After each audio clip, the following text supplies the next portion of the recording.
Hi, this is Yoder from yoder.com.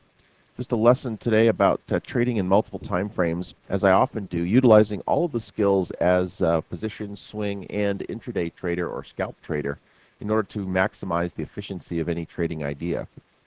Now, normally when I go through this, obviously I'm looking at a success to show how this sort of aggressive type entry that I like to employ will deliver great risk to reward ratios.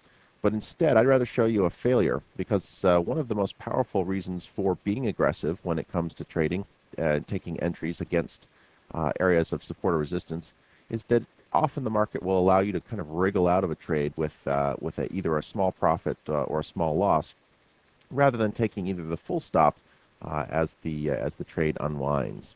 So let's look at an interesting scenario from a couple of days back.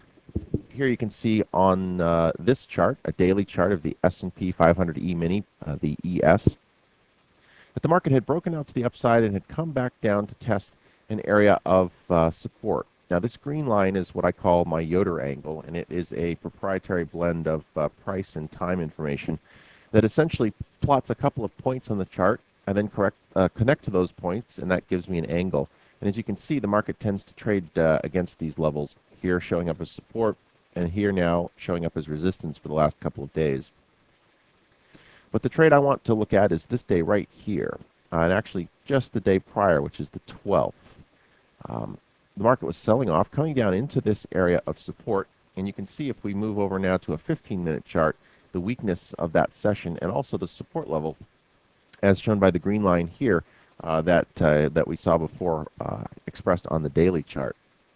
So the market's selling off, selling off, selling off. Just before the close, it comes down into areas of Yoder angle support. Took a trade with a long expectation, expecting that this support would hold, and that the market would rally the following day and then continue on as that rally set up a reversal on a daily chart and pushed higher over the next couple of days, a classic swing trade. The market did indeed push to the upside. Now, having confirmed that the support level that I had predicted was indeed one that is correct and active for the marketplace, it's time now for me to increase my position and begin to leverage my trade to the upside. So that's exactly what I did. If we kind of zoom in here a little bit, but the morning moved up rather radically and then pulled back, and if we were to look at a 5-minute chart, pulled back to areas of moving average as well as chart support on the 5-minute. So I took that as my opportunity and added to the position, trailing my stops slightly over my original trade, which was set an arbitrary level below the support level, just enough to be able to capture any volatility, or contain rather volatility, but not get stopped unless the break was an actual trending one to the downside. So took that added position, market moved back to the upside, began to base near its highs, made a breakout attempt, which closed with a very ugly topping tail, which kind of got me into a little bit more worried mindset. Then I felt pretty confident as the following bar was a solid green bar, then followed by a red bar, followed by another red bar, and then a final topping tail, which pretty much was the trigger for me to exit. So I took a profit of about 2% on that trade with a unit size of 1%, so my initial risk being 1%. So a 2-to-1 trade on essentially a failure. Market then moved all the way back down to a new Yoder angle, at which point I reestablished the position. It then chopped its way up along the Yoder angle for the rest of the session, closed nicely, and actually was trading up as high as, I think, 875 where I saw it in the aftermarket. So let's go back and look at the sequence. You've got an initial opinion and the entry that follows. You've got confirmation of opinion and a re-leveraging of the position in order to maximize that correct entry. Then we have a market that changes its mind and changes its stripes. It gave pretty good indications of failure, and so I was able to weasel out of that trade with a small profit on my add and a decent profit on my initial entry for about a 2-to-1. Then the market came back down, gave me essentially a gift as I reestablished the swing, and then closed beautifully. As again, I think I was up about 15 points in the aftermarket. Went to bed excited and happy at what I thought had been a very well executed trading day, when market risk reared its ugly head.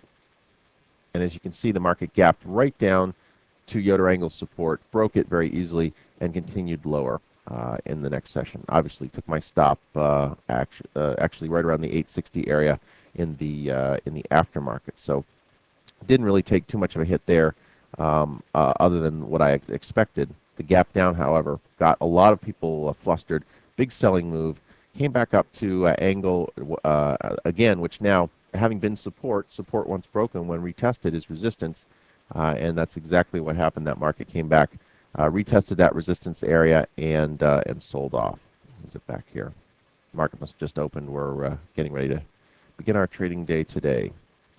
So there's a little bit of a sequence for you in the S&P 500, showing not only a very successful entry, but then, of course, the failure that followed. Again, here we go. A little more expanded view. We got the pullback, we got the move up, and the gap down. Our open has changed my angles. I have to reset the program, which will redraw them at the correct levels. But anyway, the breakdown and the retest offered another opportunity, this time for the short side, and a new sequence began. So again, looking at how I enter very aggressively into areas of support or resistance, expecting reversal, predicting reversal, and being willing to take a pie in the face now and then when the market fails, such as we see here. Still came out profitable for the sequence, and again, that's because of the aggressiveness of the entry.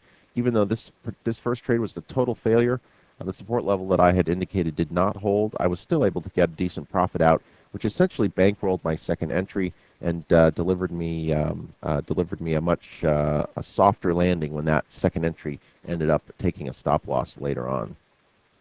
So there you have it. As always, thanks for listening. My name's Bo Yoder. Good luck and good trading.